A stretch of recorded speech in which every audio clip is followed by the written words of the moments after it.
last week, the Education MEC in the Eastern Cape, Fundile Gade, said that there are 9,300 grade 12 pupils in the class of 2024 in the province who've never passed a single grade in their entire schooling career.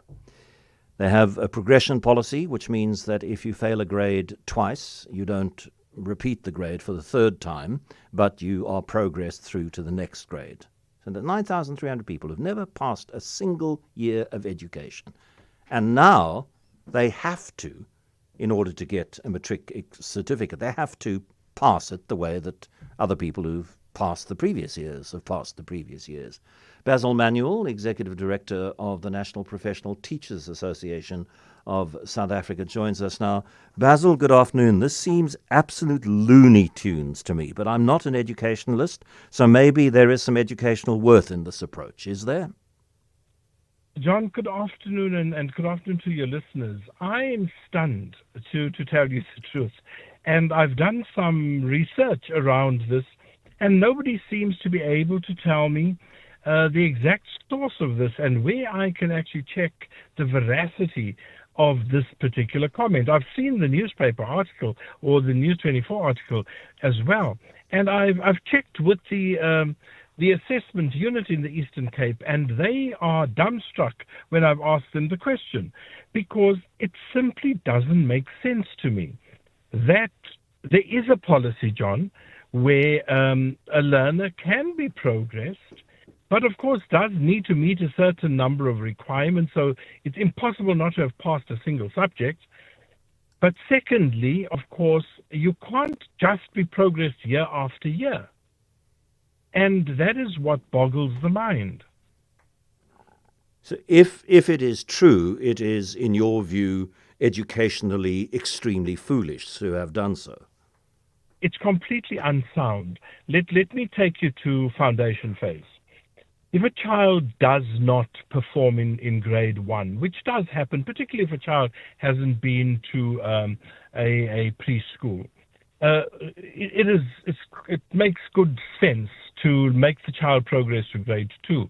However, there has to be some form of intervention to help the child catch up. The same child can be progressed to grade 3, but cannot move beyond grade 3 without then meeting the minimum requirements. And those requirements revolve around things like basic maths, basic reading, basic writing, etc. And I'm speaking having been a principal of a primary school. So how it could happen that you simply just get pushed along is beyond my grasp.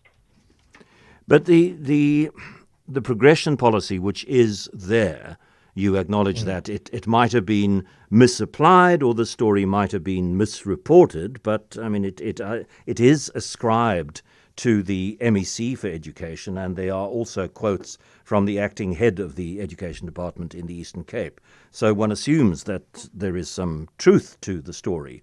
But in general, the progression policy, don't fail a child more than twice. If the child does fail more than twice, then put them into the next grade. That is policy, and that is done. Again, let me correct it, John. Yeah. More than twice in a phase. Yeah. So grade R1, 2, 3 is a phase. Yeah. 4, 5, 6 is a phase. 7, 8, 9 is a phase.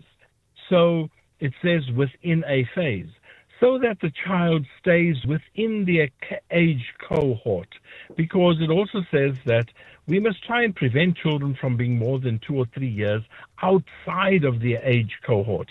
It is not educationally sound to have a 25-year-old sitting with an 18-year-old in matric.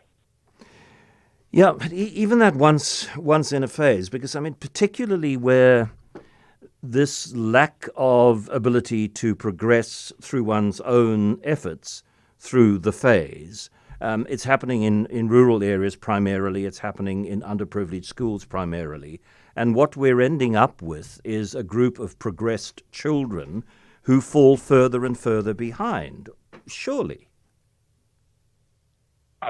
John, I'm 100% behind you, and I agree with you. And I must tell you that teachers, by and large, have a huge problem with the whole policy on progression. We've debated it ad nauseum. And it is the current policy, but there are disjunctures within the policy. The one being that where normal progression just happens in other countries, it is in a system where there are no assessments done, and there's assessment at the end of particular phases.